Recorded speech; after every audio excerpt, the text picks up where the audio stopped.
I'm glad I wore my heels tonight because usually I'm a little smaller, so you can see me. Hi everyone, my name is Debra Barraud. First of all, thank you so much for having me tonight. It's a big honor for me to be here actually, and all of you, congratulations so much on this amazing achievement, and I'm very happy that I get to spend it with you and I get to share a little bit of my own story. Yes, that's how it works. Well, while preparing for my speech, I was actually digging a little bit back into my own past and into my own, when I was studying. And I realized that I haven't thought about it in a really long time. So thank you for that. It's because of you that I actually, got to reflect a little bit on the past 5 years. So that was really helpful. And I kept thinking about this dream that I've been having for the past 4 years, and it's actually more like a nightmare. I dream that my old university calls me and that they tell me that I still have to redo some exams and that my diploma is not valid anymore. So, and I actually have that dream like every 2 weeks, and I think that actually really describes my period as a student. I wasn't a really good student. I studied social work. It took me 5.5 years to finish it, and it's supposed to take 4 years. I just never really felt that I fitted into the school system, and I've always had a lot of respect for people that actually manage, to hand in their deadlines on time and do everything the way you're supposed to do. And I'm assuming, since you're all honor students, that you did something really right. For me, it was a little different. It was a really big struggle. Studying was one of the hardest things I've ever done, and graduating was actually one of my biggest achievements. I don't feel that I learned that much, but I did feel that I was able to finish something that was a huge obstacle for me.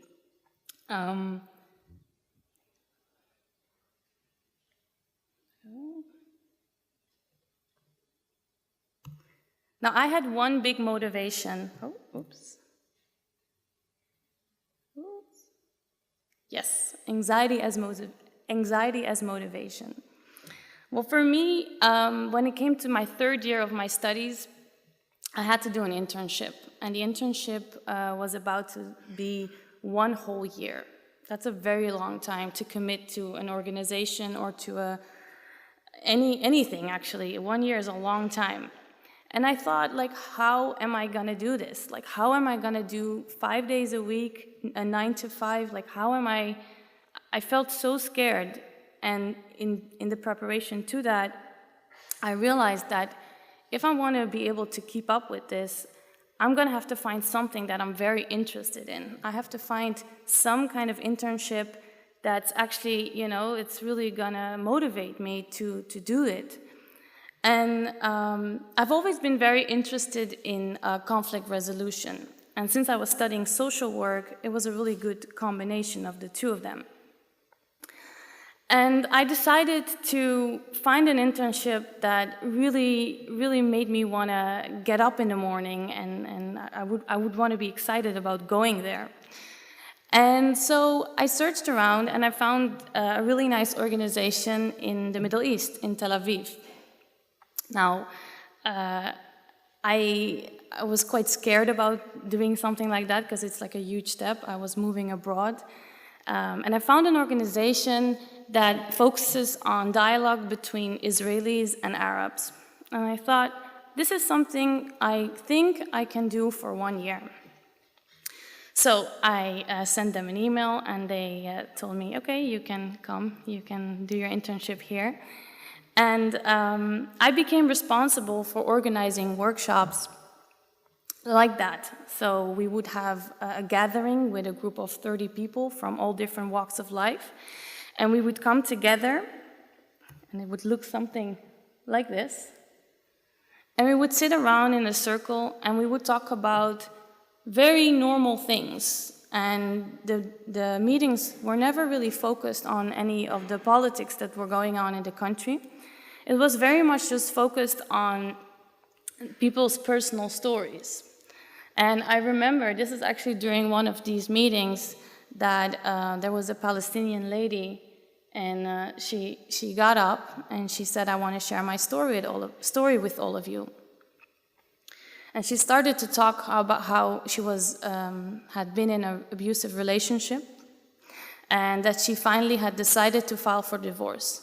And that is something that is quite uncommon in the Palestinian community. And there's a lot of taboos around divorce. But she said that she had enough and that she decided to do something so brave. And what was very special in that moment was that people that she could potentially see as her enemies all of a sudden were crying with her, and she trusted them to share her most vulnerable secret at that moment.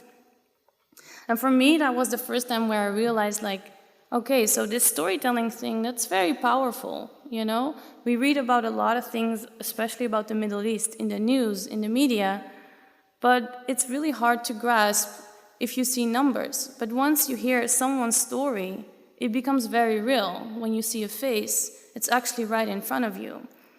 And she was actually the first person that made me realize that. At the time, I was living in Tel Aviv, and Tel Aviv, I don't know if anyone has been there. It's a very vibrant city, and a lot is happening over there. And while I was living there, I discovered Humans of Tel Aviv. It was a platform with photos and stories, just people going about their lives and doing their daily things. And I thought, wow, this is so awesome. Like, this is someone that goes out on the street and just talks to people and writes down their story. And I thought, hey, that's a really good idea. And it's basically kind of what we were doing in the workshops, but it was like an online version of that. So I got really excited. I finished my internship. I got a good grade, so I was really happy about that. And I survived, and I really enjoyed it. And I felt like, okay, I think I found something. I found something that I actually like. So I came back to Amsterdam, and this was in 2012, and I opened up the Facebook page, Humans of Amsterdam. Now, I had no experience with photography or writing, but I knew that I would be able to talk to people as a friend, like in a friendly manner, and I knew that I could convince them to share with me. And so that's actually how my first journey on the street started. Here's a photo of me during one of these, I don't even know how to call it, like out on the street, taking pictures of people. And slowly, the blog started to grow because, like, I didn't really know what I was doing, but I had one goal, and my goal was to capture as many stories and as many portraits as possible. And I just thought, you know, if I just keep doing that, and keep doing that with all my heart, because I enjoyed it so much, because I was meeting new people every single day, then people will come, and they will want to read about people in their own city.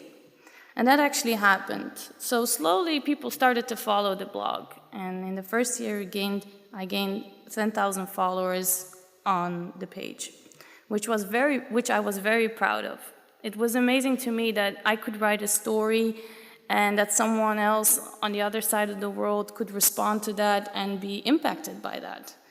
I have some examples with me of stories that I found over the last years, and some people would share their wisdom with me. This man is actually telling me that I shouldn't be worried about getting old because it's only scary when you try to fight it. I thought that was really good advice. Others would share, for example, their biggest regret.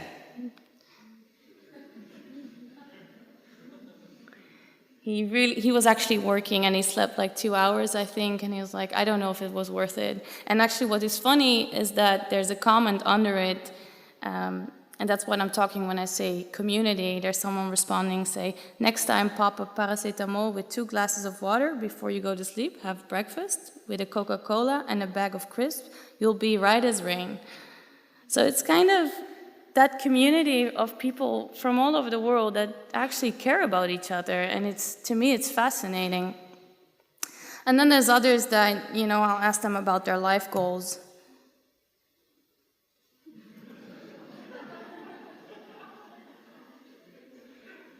He's a very cute boy. And he was very convinced, because his dad thought that he didn't understand the question, so he kept asking, no, what do you want to be? He's like, yeah, I want to be a train. So. And then others will share their entire story with me, and those are more like the harder stories to write. This is one of the stories that touched me very deeply. This is a story about Michel. Michel is a typical Amsterdammer, and he's a former heroin addict and homeless person. And what touched me the most about his story is that when you see him, he looks quite rough. And I remember seeing him for the first time, and I was actually a little bit intimidated by him, because he's this big guy, and he has a tattoo on his face, and he has all over his hands, he has tattoos. And so I was confronted actually with my own prejudice, and that I always really like it when someone else proves me wrong. So we talked, and he explained how his life had been. He talked about his childhood. He told me how he had been abused by his caretaker as a child, how he found out that if he was just really aggressive in school, kids wouldn't bully him. And we just sat there for 2 hours, and he talked about all the things that he has gone through in his life. And at the end, I was just and I really understood where he came from. And I had very little judgment about who he was or what he had done. He managed to get clean. He managed to even become a guide for a former homeless organization. So he's doing really well. Those are the kind of stories that actually have a big impact on me, but not just on me, but also on the people who follow the blog. New beginning. So for me, I graduated in 2014 in January. It wasn't as fancy as this. This is really nice. My graduation was actually I had to just pick it up at the university. I had to sign it, and that's it. I just at the administration. So, but I mean, for me, when I finally had my diploma, that was just such a feeling of liberation, because for the first time I felt like I'm no longer going to be judged by grades or by teachers or anything. I'm just going to be judged by the world and what I put out in the world. And to me, that was a big liberation. I'm not trying to romanticize what it is to graduate, because it can be really hard afterwards, but I do think it is a really nice new chapter in your life with new opportunities and new chances. Like I said, grind is not glamorous. In 2014, I had the opportunity to, when I graduated, I thought about it. I was like, am I either gonna apply for a real serious job, and for the diploma that I actually worked for, or am I gonna continue this journey and try to make my blog even bigger and take that risk? Because in a way it was a risk, because I had no idea what was coming for me. And I did know what was coming if I was going to have a job in social work. However, I said to myself, I'm young now, I want to try this, I want to see where this whole internet thing is going and what we can do with it. And I decided to start my own company. And I went to the Chamber of Commerce and I signed in, and that was actually the first step. But obviously that's when it starts. It started for me. In the beginning, I had no idea how I was financially gonna sustain myself. So I told myself, okay, how many hours do I need to work per week, at least, to be able to pay my rent? And I figured out if I work 24 hours, I can actually make it. And then I have the other hours of the week to do what I wanna do, to take pictures, to build the blog that I was building already before, to make it even bigger, to make it better. So that happened, and I was working. I was actually working at the Flying Tiger. I don't know if you know it. It's at Rembrandtplein. It's a very nice store. It didn't feel bad working there after graduation. I took a lot of pride in working there as a cashier. because I knew that I was doing it for a reason. I had a goal, I had an idea of what I wanted to do. So I would actually be excited to go to work because I knew that was going to get me closer to what I wanted to do. Like I said here, grind is not glamorous. If you're planning to start for yourself, but also if you're deciding to work for a big company or whatever, you know, it's going to take a lot of work, and it is hard work. It is not glamorous, and it was never glamorous for me, but if you have an idea, if you have a goal, it just gives you a lot of excitement. It gave me a lot of excitement. Now, I can talk for a long time what happened after that, but I just actually started to find different ways of how I could turn my blog into something profitable. I was never really in it because I thought I was going to make a lot of money. I never actually thought about it beforehand. I just really wanted to do something in the morning. I would want to wake up and go to my work and be excited about what I was doing. My biggest fear was to have a 9-to-5 job that I would hate. So for me, that was my main motivation. And then I thought, if I find a way to do that and to make also some money, then I'm the happiest person alive. So in the meantime, I managed to gain 500,000 followers worldwide. So the blog is really big now, and I'm actually really proud of it because it's a way for me to represent Amsterdam, the face of Amsterdam worldwide. Captured over 2,000 stories already.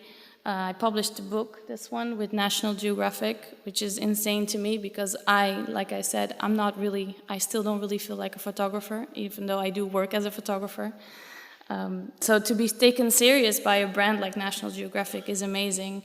But also I used the blog to try to help others. In 2015, managed to raise more than 10,000 euros to help refugees coming into Europe. And last year, traveled all over Europe to capture stories of children who fled their country in collaborations with the United Nations. All of this is, to me, now that I say when I say it out loud, it still feels very unreal. And I still have to be like, oh yeah, yeah. But also for me to stand here and to talk to you guys, and you guys have done something really amazing, something that I would have never been able to finish. So I'm really, really admire you for that, and that I get to speak here and to stand here. To me, it's incredible. I didn't want to be like, oh, you have to do this. You guys are probably already have so many ideas of how you want to live your life. But honestly, for me, the only thing, because I was thinking at home, what could I say to you that might, be a word of advice to what you're going to do for the rest of your life. And the only thing that came to my mind was find something that makes you excited to start your day in the morning. Life it's very sometimes tempting to wanting to be successful, and I am very someone that's very motivated to be successful and to do well. But at the end of the day, it's really about what makes you happy, what makes you want to wake up in the morning and do the things you love. And life is very short, and you spend a lot of time at your job, and you might as well really enjoy what you do. And I think that's how we make a better world in the end. So thank you so much for letting me be here. Congratulations so much on your achievements, and yeah, thanks.